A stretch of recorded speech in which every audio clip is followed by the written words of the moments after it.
I've played a lot of NES games, but I've only beaten 63 out of the 715 titles in the library.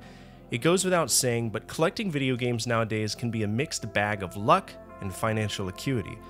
In a contemporary market, those games that you could find at a flea market for $10 are now $60 or more in some cases, as that same market tends to fluctuate. I suspect VGA and WATA padding their market position might have something to do with it. After all, you can go to eBay and find a near-mint graded copy of The Legend of Zelda on the Famicom Disk System for $795,000, or you can get the same without all the WATA bullshit for $10 like I did. It's just a matter of understanding what you want to spend money on versus the quality you want to receive. Or you could just go balls to the wall and buy this rare NES for $1 million. Now you're playing with power, I guess, and bankruptcy. Probably the latter. Now, the requests for this video were 10 games that you could buy on the NES for under $15. For the purpose of this video, I want to only add games that I would play myself if I was suggesting titles to a friend.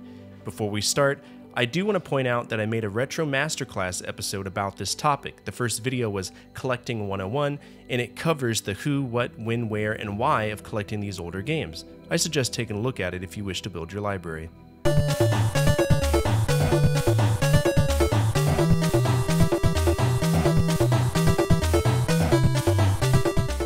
Each of these games are based on VG Pricing, which is a great website to check metrics on market sales, as it considers eBay listings into its algorithm. But it should also give you an idea of a baseline cost of games. The first game I suggest is Kings of the Beach. This is one of the greatest sports games on the NES, and compared to other volleyball games or sports games in general, the motion is fluid and the mechanics are simple, as they should be for a fun game from the era. The game isn't convoluted with abstract keystrokes like many of the games that failed, such as Skate or Die, and does have replayability. I bought my copy for $6, and I doubt you'll struggle to find a copy of it. It's rather well known.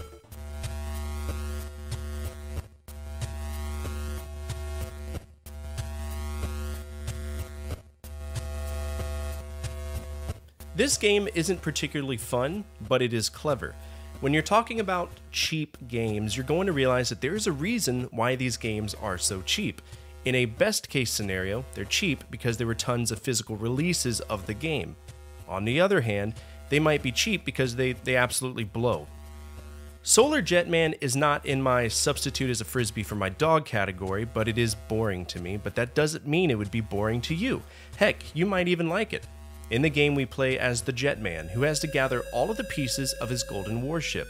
We do this by controlling our pod in either direction while accounting for thrust and inertia. It's a very unique system. With different planets, we have different gravity constants, and therein lies the challenge. There are 12 planets and many caves to explore. I got my copy for $2, and there hasn't been a change in this game's value for years.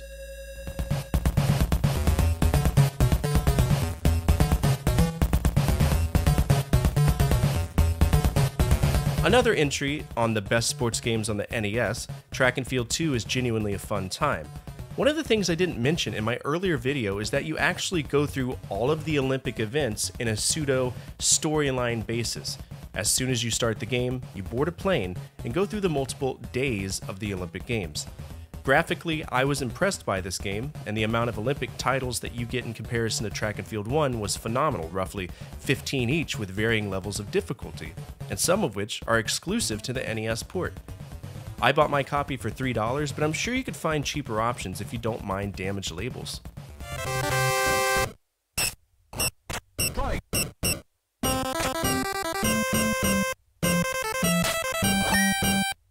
This game barely, and I do mean barely, missed the list for top 10 sports games, and mostly it was tied to slow fielding. Jaleco did something in this series that was rather unique for the time when it came to baseball games, and that is when you are batting, you can hold up, down, left, or right to aim your bat at that particular zone. Most baseball games on the NES involved you holding down the button for a generic swing, but not in this case. Bases Loaded 1 suffered from an intense zoom in the fielding aspect. Bases Loaded 2 didn't, and it's just overall a relatively decent baseball game. I don't personally own this game, but market values indicate that it's roughly in the neighborhood of $6. But if you were to buy this, I think you'd have fun.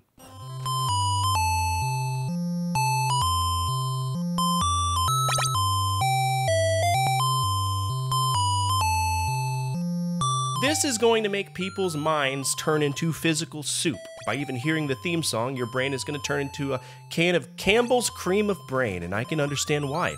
90% of people will not enjoy this game. Trust me, I was in that ballpark for a little while as well, until I played Ys on the Famicom. In the game, we have to bump into enemies to harm them, but run the risk of taking damage ourselves. It's all about the angle. If you attack an enemy not facing them, then you don't take damage, and if you do this over and over again, just like any other RPG, you'll then level up, and you can find other enemies to mess with. The save mechanic works just fine, and if you take the time to understand how to play the game, and use a walkthrough if necessary, you'll be able to breeze through the game. After about 30 minutes of hearing the song in your head, you just get used to it anyway, and I found this game to be fun.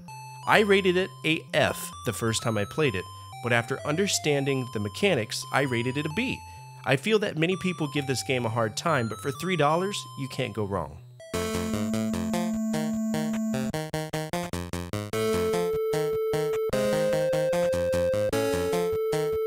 This game is fun, like stupid fun.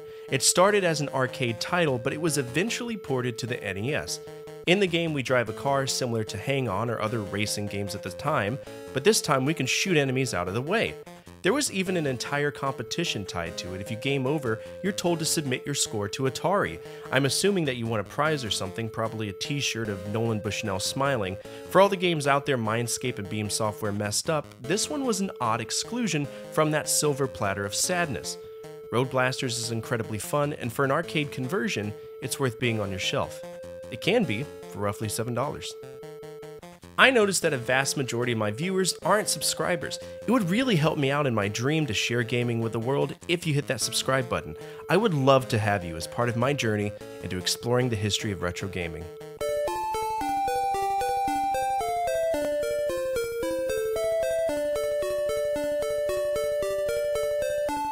NES RPGs are notorious for grinding. That's just the way that Japan approached RPGs.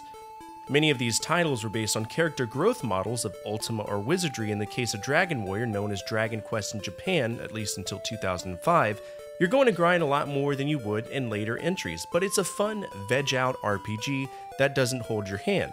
But it does allow you to explore the world as Erdrick to rescue the princess from the Dragon Lord. If you're okay with grinding and slowly working your way through a minimal questline-based RPG on the NES, then you should check out Dragon Warrior.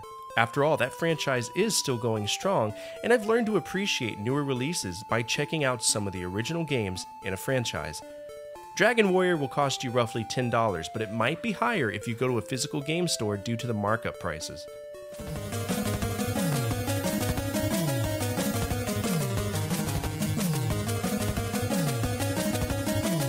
Oh, Gyrus. This is one of my favorite Konami shooters because it's unique.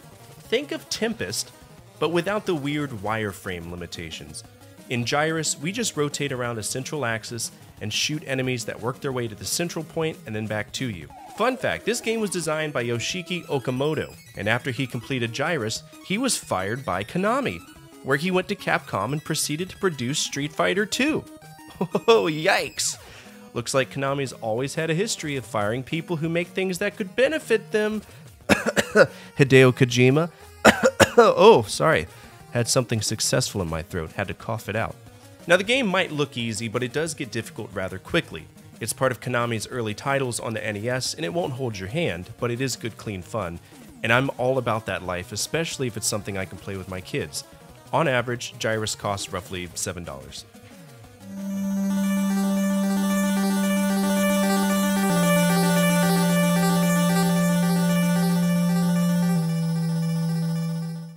This is a LJN published title. If you know anything about LJN published titles, you already know that historically they are doo-doo. But here's the crazy thing. Not everything that the AVGN plays is bad. I found that most people base their retro gaming knowledge and opinions on games that they haven't even tried because the nerd says that they're bad. In many cases they are, and in some cases, the badness of the game plays into the charm of it.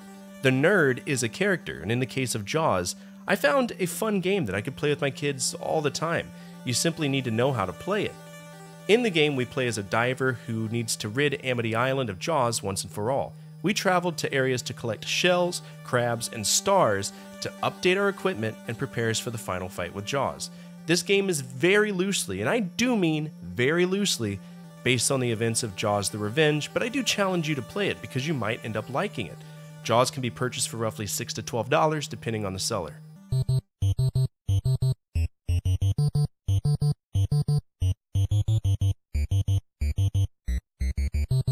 I'll throw a puzzle game on here as well, Lode Runner. Now, Lode Runner is a legacy franchise that goes all the way back to the Apple II era.